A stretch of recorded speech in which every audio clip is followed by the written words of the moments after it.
నా హైడ్రేషన్ కోసం I just trust one thing, ఫుల్గా వాటర్ ఉండే కంట్రీ డిలైట్ వల్ల పొలాచి కోకోనట్స్. సో ఇప్పుడే కంట్రీ డిలైట్ యాప్ డౌన్లోడ్ చేసుకొని ఆర్డర్ చేయండి. నమస్తే నాగేశ్వర్ గారు. ముంబై మారణ హోమం ప్రధాన సూత్రధారి తహవూర్ రానాను అమెరికా నుంచి భారత్కు తీసుకొచ్చారు. 15 ఏళ్ల పాటు చాలా విచారణలు జరిగాయి. మోదీ ప్రభుత్వ దౌత్య నీతి విజయం ఇది అంటూ భారతీయ జనతా పార్టీ చెప్తున్న పరిస్థితి కాదు, అది మేం మొదలుపెట్టిన పని, దీనిలో మోదీ గొప్పతనం ఏమీ లేదు అని చెప్పి కాంగ్రెస్ క్లెయిమ్ చేసుకుంటున్న పరిస్థితి. అండ్ పాకిస్తాన్ కూడా రెస్పాండ్ అయ్యింది. తహవూర్ రానా కెనడా పౌరుడు, మాకు సంబంధం లేదు అని చెప్పి పాకిస్తాన్ చెప్తోంది. సార్ దీని ప్రాధాన్యత ఏంటి సార్? ఇది భారతదేశ విజయం. ఎందుకంటే 17 years తర్వాత అయిన ఈ ముంబై దాడుల్లో ప్రధాన సూత్రధారి అయిన డేవిడ్ హెడ్లీకి దగ్గరి ఫ్రెండ్, చైల్డ్హుడ్ ఫ్రెండ్, ఆయనతో పాటు సహ కుట్రధారు 2008లో మనకు గుర్తునే ఉంటుంది, 26/11 నవంబర్ 26న ముంబై నగర వీధుల్లో 10 మంది తుపాకులు పట్టుకున్న పాకిస్తాన్ ప్రేరేపిత, పాకిస్తాన్కు చెందిన తీవ్రవాదులు సృష్టించిన బీభత్సంలో 166 మంది చనిపోయారు. 166 people చనిపోయారు. 10 మందిలో ఒక్కడు మాత్రమే ప్రాణాలతో దొరికాడు, అజ్మల్ కసబ్. వాడిని సుదీర్ఘ విచారణ తర్వాత ఉరి తీశారు. సో అప్పటి నుంచి డేవిడ్ హెడ్లీ, వీడు అమెరికాలో ఉంటాడు. సో వీడి చైల్డ్హుడ్ ఫ్రెండ్ అయినటువంటి పాకిస్తాన్కు చెందిన మాజీ మిలిటరీ డాక్టర్ వీడు తహవూర్ హుస్సేన్ రానా. ఇది కెనేడియన్ అమెరికన్ సిటిజన్. వీళ్ళు డేవిడ్ హెడ్లీ వాడి సహ కుట్రధారు అయినటువంటి తహవూర్ హుస్సేన్ రానాల్ని మన దేశానికి అప్పజెప్పాలని భారతదేశం అమెరికాను 17 కొడుతూ వచ్చింది. 2009లోనే తహవూర్ హుస్సేన్ రానాను అమెరికాలో అరెస్ట్ చేశారు. అయితే ఆ అరెస్టుకు కారణం ఏంటి అంటే కేవలం ముంబై దాడుల్లో పాత్ర మాత్రమే కాదు, కోపెన్హెగన్లో ఒక న్యూస్ పేపర్ ఆఫీస్ పైన జరిగిన దాడిలో కూడా ఇస్లామిక్ తీవ్రవాదులు జరిపిన దాడి అది కూడా. సో ఆ దాడిలో కూడా వీడికి పాత్ర ఉంది అనే కారణాన తహవూర్ హుస్సేన్ రానాను అరెస్ట్ చేశారు. 14 ఏళ్ల జైలు శిక్షలో అమెరికాలో కూడా చాలా ఏళ్ళు వీడు జైల్లో ఉన్నాడు. సో ఈ బ్యాక్గ్రౌండ్లో తహవూర్ హుస్సేన్ రానాను మన దేశానికి తీసుకువచ్చి మన దేశ న్యాయస్థానాల ముందు ఉంచడంలో ఖచ్చితంగా మన కౌంటర్ టెర్రర్ డిప్లొమసీ అంటారు దీన్ని. సో కౌంటర్ టెర్రర్ డిప్లొమసీ యొక్క గొప్ప విజయం. ఎందుకంటే మన దేశ పౌరుడు విదేశాల్లో ఉంటే వాడు అక్కడ ఇక్కడ నేరం చేసి విదేశాలకు పారిపోతే వాడిని తీసుకొచ్చడం ఒక ఎత్తు, కానీ మన దేశ పౌరుడు కానప్పుడు వాడిని తీసుకురావడం మరీ ఇబ్బంది అవుతుంది. ఎందుకంటే ఆ దేశాల ప్రభుత్వాలు ఎలా వ్యవహరిస్తాయనేది క్వశ్చన్ అవుతుంది. మీకు హర్దీప్ సింగ్ నిజ్జర్ అని కెనడాలో కెనేడియన్ సిటిజన్, వాడు ఇక్కడ ఖలిస్తాన్ తీవ్రవాదులతో ఉన్న సంబంధాల రీత్యా అతన్ని అప్పచెప్పమంటే కెనడా అప్పచెప్పకపోగా అతన్ని కెనడాలో గుర్తు తెలియని వ్యక్తులు చంపేస్తే భారతదేశ హోంమంత్రి దీని వెనకాల ఉన్నాడు అంటూ కెనడా ఆరోపించి కెనడా పార్లమెంట్లో అప్పటి ప్రధాని జస్టిన్ ట్రూడో హర్దీప్ సింగ్ నిజ్జర్కు మద్దతుగా, కెనడా పౌరుడు వీడు, కెనడా పౌరుడిని మనం కాపాడుకోవాలని ఉపన్యాసాలు ఇచ్చాడు. సో అలా ఉంటుంది వ్యవహారం. అందుకల్లా Tahawwur Hussain Rana Canadian American citizen, Canada అమెరికాల మధ్య డ్యూయల్ సిటిజన్షిప్ ఉంటుంది. వీడు పాకిస్తాన్ మాజీ మిలిటరీ డాక్టర్, చదువురానోడు గారు కాదు. సో అందువల్ల మన దేశ పౌరుడు కాని వ్యక్తిని మన దేశంలో నేరం చేసినందుకు విచారించి వాడికి తీసుకురావడం ఎక్స్ట్రడిషన్ అంటారు, వాడిని అప్పజెప్పేలా చేయడం అనేది ఖచ్చితంగా భారత ప్రభుత్వ, భారతదేశ కౌంటర్ టెర్రర్ డిప్లొమసీ. ఇలాంటి విషయాల్లో రాజకీయ క్రెడిట్లు అవసరం లేదు. ప్రభుత్వాలు వస్తుంటాయి, పోతుంటాయి, వ్యవస్థలు అలాగే ఉంటాయి కనుక ఎవరికి పొలిటికల్ క్రెడిట్, దేశానికి ఇవ్వాల్సిన గౌరవం దేశానికి ఇద్దాం. సో ఇది భారతదేశ గౌరవం. అలాగే మన నేషనల్ ఇన్వెస్టిగేటింగ్ ఏజెన్సీస్ జరిపినటువంటి ఒక సమర్థవంతమైన విచారణకు కూడా ఇది ఒక ఉదాహరణ. ఎందుకంటే ఇండియాకు అమెరికాకు ఎక్స్ట్రడిషన్ ట్రీటీ ఉంది. ట్రీటీ ఉన్నంత మాత్రాన మనం అడిగితే వెంటనే అప్పచెప్పరు, అది కూడా మన దేశ పౌరుడు కానప్పుడు. అప్పచెప్పాలి అంటే beyond doubt conclusive evidence create చేయగలగాలి. అంటే మన విచారణా సంస్థలు చాలా స్పష్టమైన ఆధారాలతో మన దేశానికి అప్పజెప్పాల్సిన ప్రభుత్వం ముందు, కోర్టుల ముందు, అక్కడ వ్యవస్థల ముందు వీడు నేరస్తుడు మా దేశంలో అని నమ్మించగలిగితేనే అక్కడ కోర్టులు మన దేశానికి పంపించడానికి అంగీకరిస్తాయి. ఇప్పుడు అందుకని అమెరికన్ కోర్టులో కూడా ఈ విచారణ జరిగింది. సో అమెరికాలో ముంబై దాడుల్లో పాల్గొన్నందుకు తైమూర్ హుస్సేన్ రానాను కన్విక్ట్ చేయలే. అక్కడ ఓన్లీ కోపెన్హేగన్ నేరానికి మాత్రమే కన్విక్ట్ అయ్యాడు. ముంబై దాడులకు కన్విక్ట్ కాలే అమెరికాలో వీడు తైమూర్ హుస్సేన్ రానా. అందువల్ల మరీ ఇబ్బంది. అలాంటి పరిస్థితుల్లో కూడా అమెరికా కోర్టుల్ని, అమెరికా ప్రభుత్వాన్ని ఒక విచారణ మెటీరియల్ ఎవిడెన్స్ ముందు పెట్టి కన్విన్స్ చేయగలగాలి.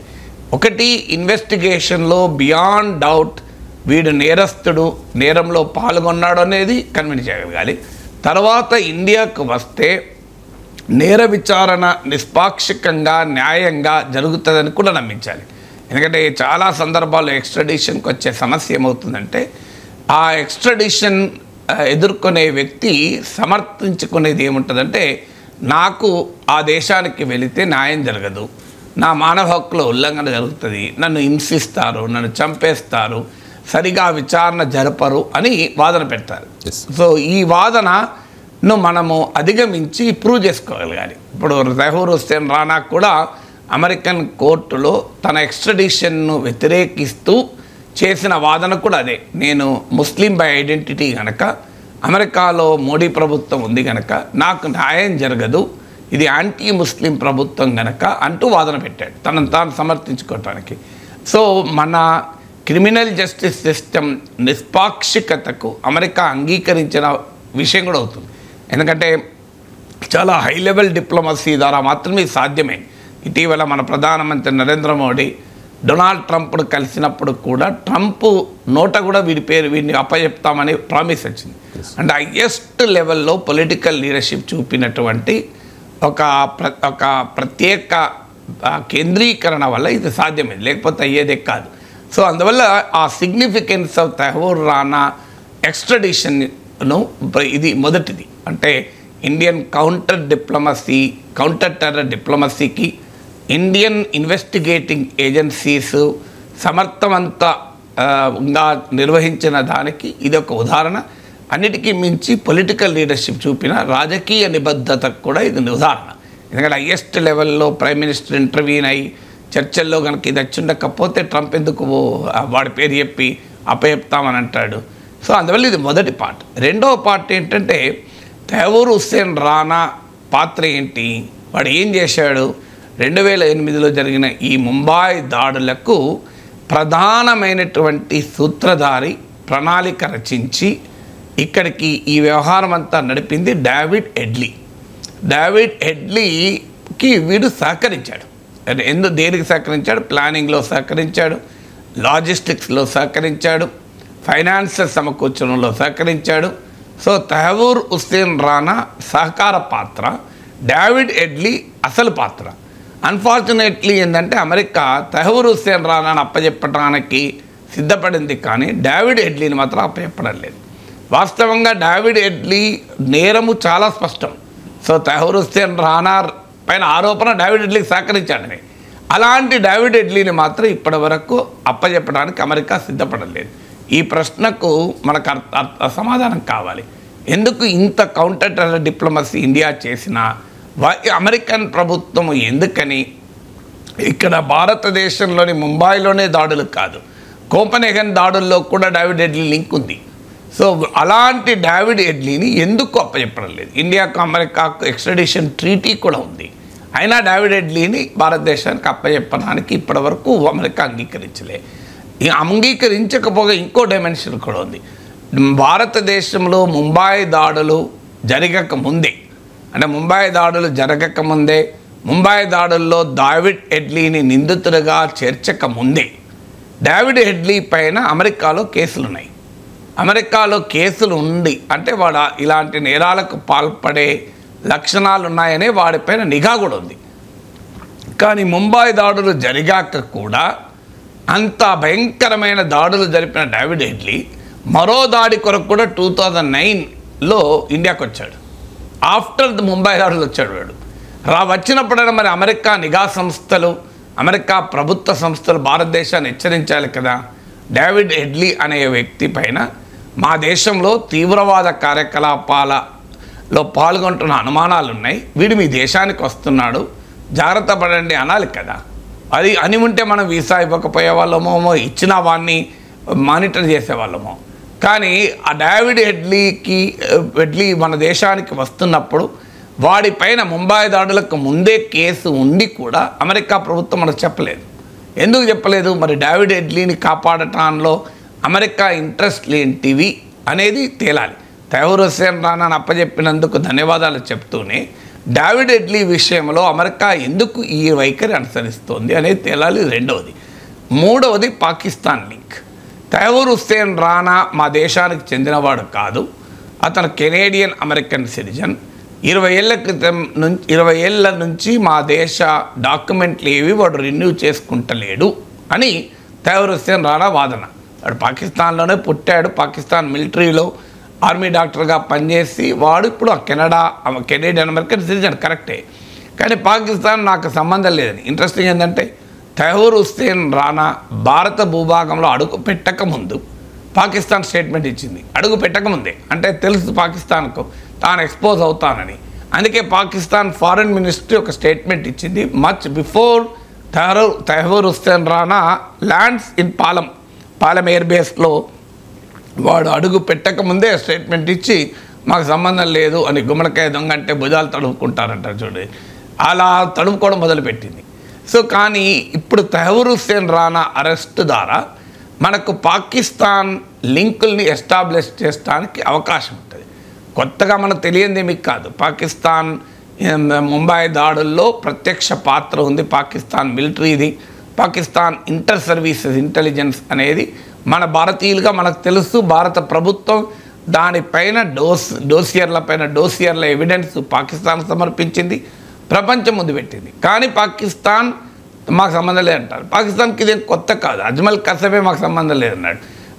పాకిస్తానీ మీడియా కూడా వాడు పాకిస్తాన్ వాడని చెప్తున్నా, పాకిస్తాన్లో ఉన్న డాన్ లాంటి మీడియా సంస్థలు చూపెట్టి వాడి ఊరికెళ్ళి వాడి ఇంటికెళ్ళి ఆ చిన్న లేన్లో ఒక అత్యంత ఇంపవరిష్డ్ నిరుపేద కాలనీలో వాడి ఇంటికి లొకేషన్ లింక్ వీడే ఇక్కడే ఇదే గల్లీలు ఉంటాడు వీడు అని చూపెట్టినా కూడా మాకు సంబంధం లేదన్నది.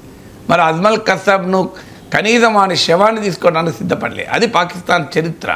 సో పాకిస్తాన్ అజ్మల్ కసబ్ విషయంలో ఎగ్రీ కాలే. అజ్మల్ కసబ్ 2012లో ఉరి తీయబడ్డాడు. 4 ఏళ్ళు వాడు చచ్చేంత వరకు పాకిస్తాన్ చెప్పినా వాడు మాకు సంబంధం లేదని అన్నారు. అందులో పాకిస్తాన్ చరిత్ర అది. తమ దేశస్తుల్నే తాను ఓన్ చేసుకోదు. ఈవెన్ కార్గిల్ యుద్ధంలో కూడా మాకు సంబంధం లేదు, మేము కాదు, భారతదేశమే ఈ యుద్ధాన్ని ప్రారంభించింది, మేం కాదు అని పాకిస్తాన్ వాదించింది. అందరికీ తెలుసు పాకిస్తాన్కు చెందిన మిలిటరీ మన దేశంలోకి ఇంట్రూడ్ అయి మన దేశంలో ఉన్న మంచు కొండల్లోని బంకర్లలో తలదాచుకుంటే దానికి మన పశువుల కాపర్ల నుంచి ఫస్ట్ ఇన్ఫర్మేషన్ నిఘా సంస్థలకు వచ్చింది. అక్కడి నుంచి మొదలైంది కార్గిల్ ఆపరేషన్. కానీ మాకు సంబంధమే లేదు, మేము కాదు, భారతదేశమే ముందు చేసింది అన్నారు. ఏం జరిగింది తర్వాత? ఈ మధ్య పాకిస్తాన్ ఆర్మీ చీఫ్ స్టేట్మెంట్ ఇచ్చాడు, కార్గిల్ ఆపరేషన్ మేము సమర్థవంతంగా నిర్వహించామని. వాడు అంతకుముందు మాకు సంబంధం లేదు అన్నోళ్ళకి కాస్త.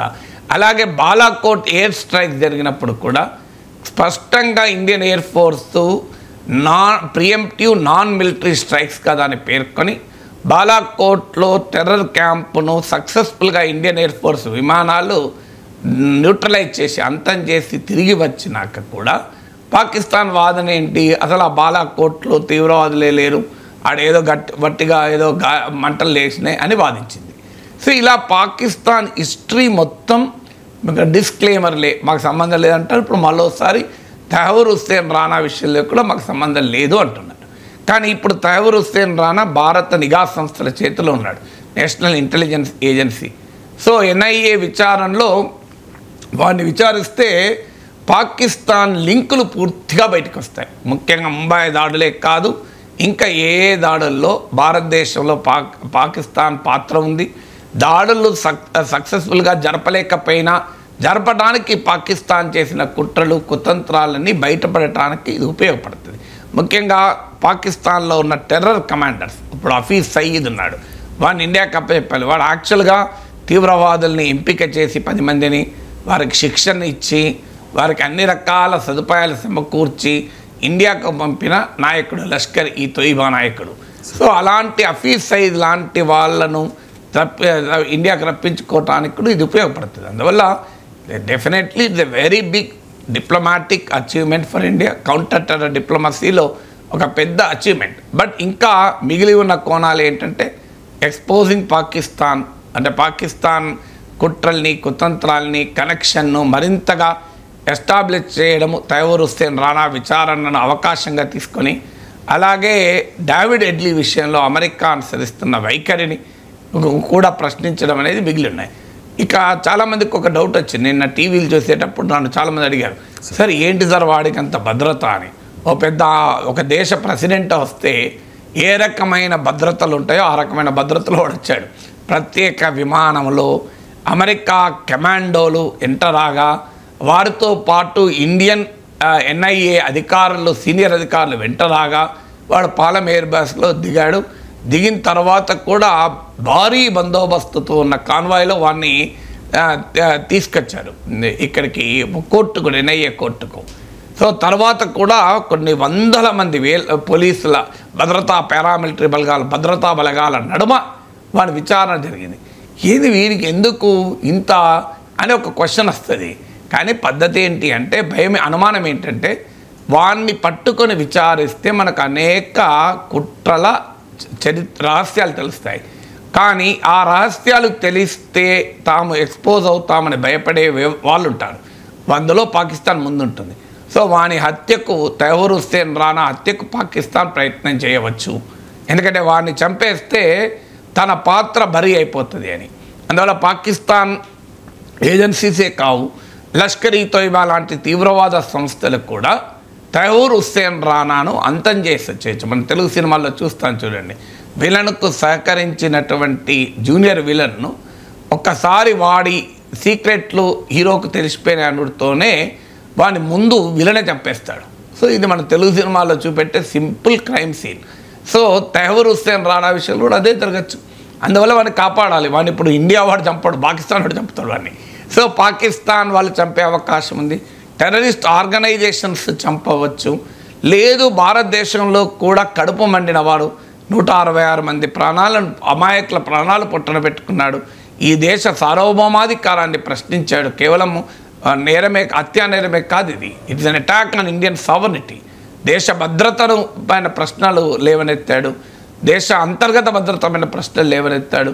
అందువల్ల ఇలాంటి వాని మీద సహజంగా ప్రతి భారతీయునికి మనలాంటి వాళ్ళ నుంచి మొదలుకొని అందరికీ కూడా రక్తం మండుతుంది. నిజంగానే మనకే దొరికాడు అనుకోండి, వీడు అనుకోకుండా స్టూడియోలోకి ఎంటర్ అయ్యాడు అనుకోండి, మన ప్రోగ్రామ్ ఆపేసి వాడి కుత్తుగా పట్టేస్తాం. వాడు అంతు చూడాలి, వీడి సస్తే పిడవవుతుంది అని. ఆ కోపం ప్రతి ఒక్కరిలో ఉంటుంది. అందువల్ల ఎవడైనా వాడిని చంపే ప్రమాదం ఉంది. వాడు చచ్చిపోతే ఏమవుతుంది, వాడితోనే ఆ రహస్యాలన్నీ మొత్తం బరి అయిపోతాయి. అందుకొరకు వాడిని కాపాడుకోవాలి. ఇప్పుడు వాడిని కాపాడుకోవడం భారత ప్రభుత్వానికి చాలా కీలకం. దాంతోపాటు వాడు ఏ అనుమానాలైతే అమెరికన్ కోర్టుల్లో వ్యక్తం చేశాడో, నేను ఇండియాకు పోతే నాకు ఫెయిర్ ట్రయల్ ఉండదు, నా ప్రాణాలకు ముప్పు, నన్ను చంపేస్తారు, నా న్యాయం జరగదు, నా మానవ హక్కులకు ఉల్లంఘన జరుగుతుంది, ఇవన్నీ కహానీలన్నీ చెప్పాడు వాడు. ఒక్కసారి ఇప్పుడు ఇండియాలో వానికి ఏమైనా ప్రమాదం ఏర్పడితే, అంటే డ్యూ ప్రాసెస్ ఆఫ్ లా కాకుండా చట్టరీత్యా విచారణ రీత్యా, ఇప్పుడు వానికి కూడా మన లీగల్ సర్వీస్ అథారిటీ లాయర్ని కూడా పెట్టి, అజ్మల్ కసబ్ కూడా మన లాయర్ని పెట్టాక గుర్తునే ఉంటుంది. ఇప్పుడు వీడికి కూడా ఒక లాయర్ని ఇచ్చి, మరి ఎవరైనా వాదిస్తారో లేదో చూడాలి, వీనికి న్యాయ అవకాశం ఇచ్చి తనను తాను డిఫెండ్ చేసుకోవటానికి అవకాశాన్ని ఇచ్చి విచారణ జరుపుతారు. ఈ డ్యూ ప్రాసెస్ ఆఫ్ లా కాకుండా బయట వినేవన్నా లేపేశారనుకోండి, ఇమీడియట్గా వాడి వాదన నిజమవుతుంది.